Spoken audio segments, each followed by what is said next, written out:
जब एक खूबसूरत लेडी टीचर को अपने ही स्टूडेंट से घपाघप करवाने की लत लग जाती है तो वो उसके प्यार में कुछ ऐसा कर जाती है जो इन दोनों की ज़िंदगी बर्बाद कर देता है। तो आखिर इन लोगों के साथ क्या होता है जानेंगे इस कहानी में।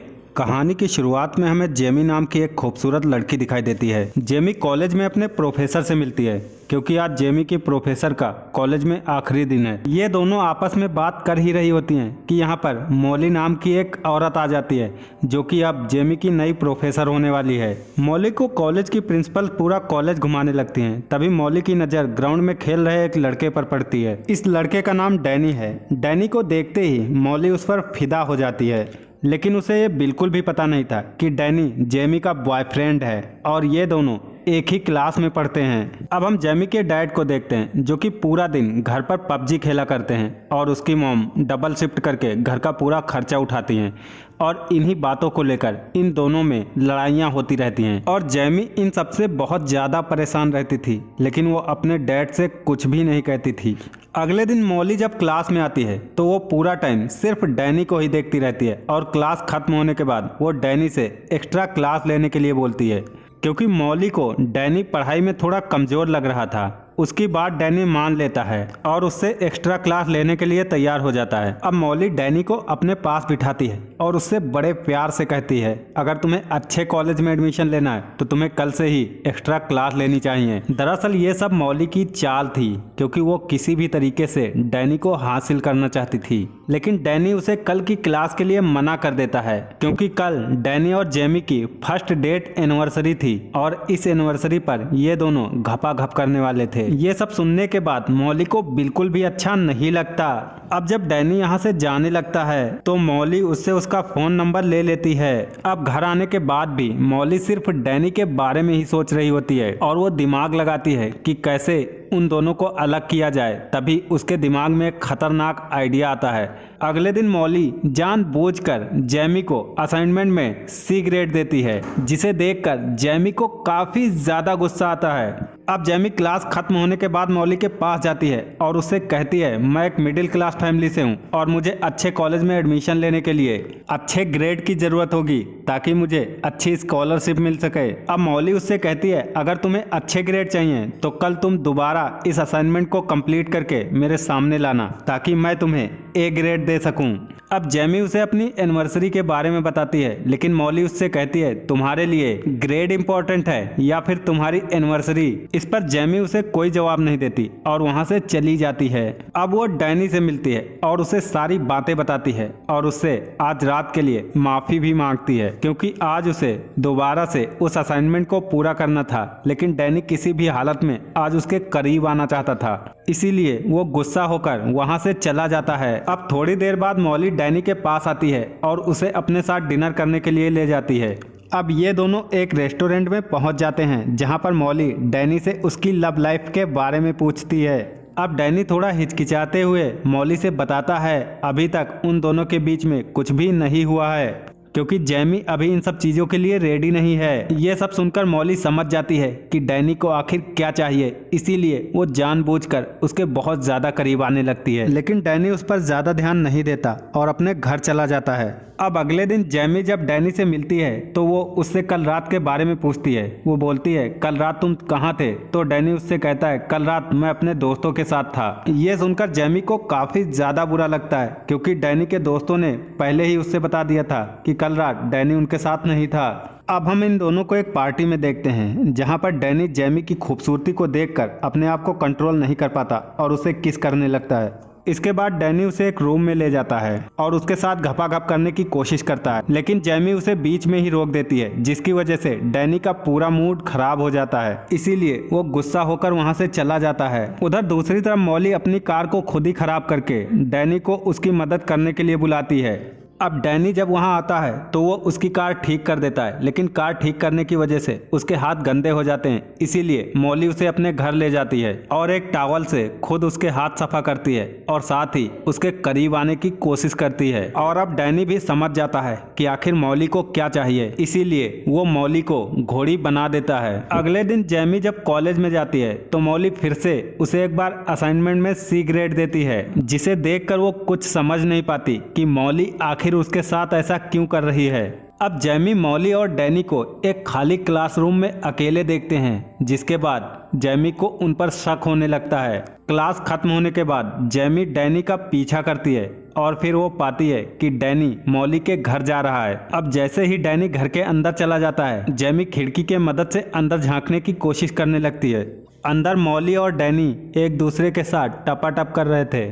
अब जैमी समझ जाती है कि डैनी उसे धोखा दे रहा है, इसीलिए वो रोते हुए वहां से चली जाती है, लेकिन उसे जाते हुए डैनी देख लेता है, इसीलिए वो उसके पीछे जाने की कोशिश करने लगता है, लेकिन मॉली उसे रोकने लगती है। डैनी नहीं रुकता और वो उसके पीछे भाग जाता है।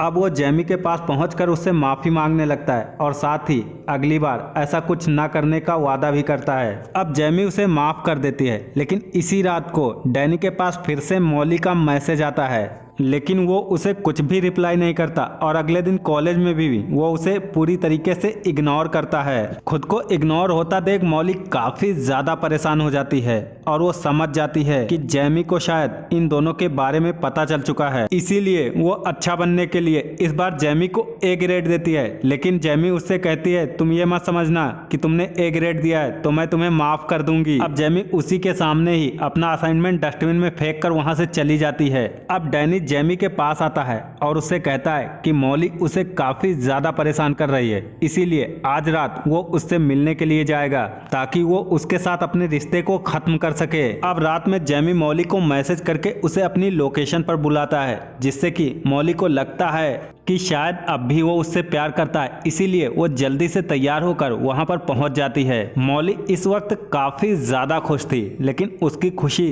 बहुत ही जल्द उदासी में बदल जाती है, क्योंकि डैनी उससे कहता है कि वो सिर्फ जैमी से प्यार करता है और अब से वो मॉली के साथ कोई भी रिश्ता नहीं रखेगा। अब मॉली डैनी को मनाने की काफी ज्यादा कोशिश करती है, लेकिन डैनी उसकी एक भी बात नहीं सुनता है और वहां से जाने लगता है। ये देखकर मॉली को काफी ज्यादा गुस्सा आता है और इसी गुस्से में वो अपनी कार से कुचलकर डैनी को मार देती है। इसके बाद वो डैनी का खून एक कपड़े में भरकर जैमी की कार के बोनट पर लगा देती है, साथ ही अपना फोन भी जैमी की कार में ही रख देती है, जिससे कि सभी को लगे डैनी का कत्ल जैमी ने किया है। अब मॉली एक थिएटर में मूवी देखने जाती है और फिर मूवी के टिकट को अपने पास संभाल कर रख लेती है, जिससे कि वो पुलिस को ये बता सके कि जिस वक्त डैनी का कत्ल हुआ उस वक्त वो थिएटर में मूवी देख रही थी। अब मॉली ऑनलाइन एक मैकेनिक को ढूंढती है, जिसके बाद वो उसे बहुत सारे पैसे देकर अपनी कार को ठीक करा लेती है और उससे कहती है कि वो ये बात किसी को ना बताए। उधर पुलिस को जब डैनी की डेड बॉडी के बारे में पता लगता है तो पुलिस फौरन लोकेशन पर पहुंच जाती है और इस बात का पता लगाने की कोशिश करती है कि डैनी का कत्ल आखिर किसने किया है। इधर जैमी को भी उसकी एक दोस्त डैनी के कत्ल के बारे में बता देती है, जिसके बाद वो फौरन पुलिस स्टेशन पहुंच जाती है और वहां पर पुलिस से बताती है कि मुझे हमारी क्लास टीचर पर शक है, क्योंकि कुछ दिनों से मॉली और डैनी का अफेयर चल रहा था और कल रात डैनी मॉली से ही मिलने गया था। अब पुलिस जब मॉली के घर उससे पूछताछ करने के लिए जाती है तो मॉली पुलिस से झूठ बोलती है और उससे बताती है कि हमारे बीच कभी ऐसा कुछ नहीं हुआ है और मैं उसे एक अच्छा स्टूडेंट मानती थी। मॉली पुलिस को वो मूवी वाला टिकट दिखाती है और अपने फोन के चोरी होने की बात भी बताती है, जो कि उसने जानबूझकर जैमी की कार में रख दिया था। अब मॉली की बात सुनने के बाद पुलिस को लगने लगता है कि शायद मॉली सच बोल रही है। इसके बाद पुलिस शक के आधार पर जैमी के घर की तलाशी लेने पहुंच जाती है। जब पुलिस जैमी की कार को चेक करती है तो उसकी कार पर उन्हें डैनी का खून लगा हुआ मिलता है और साथ ही उन्हें जैमी की कार से मॉली का फोन भी मिल जाता है, जिसमें डैनी से मिलने का मैसेज भी आया हुआ था। इन सभी सुराखों को देखते हुए पुलिस जैमी को अरेस्ट कर लेती है, लेकिन जैमी के पेरेंट उसे बेल पर रिलीज करवा लेते हैं। जैमी घर आने के बाद अपनी मॉम से बताती है कि उसे पक्का यकीन है कि डैनी का खून मॉली ने ही किया है। अब जैमी की मदर मॉली के खिलाफ सबूत इकट्ठा करने की कोशिश करने लगती है ताकि उसकी बेटी बच जाए। अब जैमी की मॉम जब मॉली की कार चेक करने लगती है तो उसमें उसे उस मैकेनिक का नंबर दिखता है, जिसके बाद वो उस मैकेनिक के पास पहुंच जाती है। वहां पहुंचकर वो मॉली के बारे में उससे पूछताछ करती है, लेकिन वो उससे झूठ बोल देता है कि वो उसे बिल्कुल भी नहीं जानता और ना ही उसने उसकी कभी कार ठीक करी है।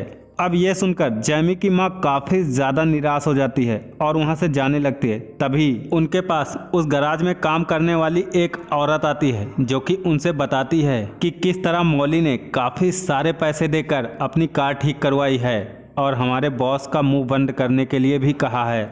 अब जैमी की मॉम जब उस एम्प्लॉय से पुलिस के सामने यही बात बोलने के लिए कहती है तो वो साफ साफ मना कर देती है, क्योंकि ऐसा करने पर मैकेनिक उसे जॉब से निकाल देता और ये जॉब उसके लिए काफ़ी ज़्यादा इम्पोर्टेंट थी।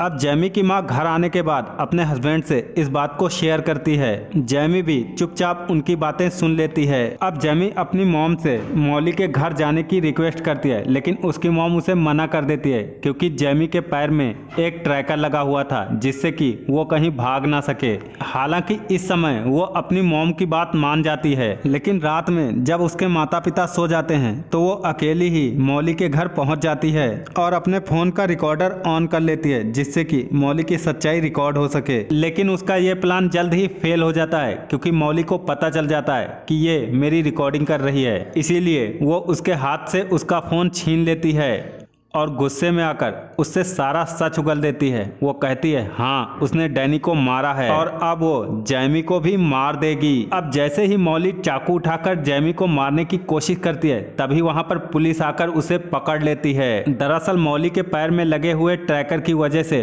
पुलिस उसे ट्रैक कर रही थी और उसे ट्रैक करते हुए ही पुलिस यहाँ तक पहुंची थी। चूंकि अब पुलिस को सच्चाई पता चल चुकी थी, इसीलिए वो जैमी को रिहा कर देती है और मौली को अरेस्ट करके अपने साथ ले जाती है और इसी के साथ ये कहानी यहीं पर खत्म हो जाती है।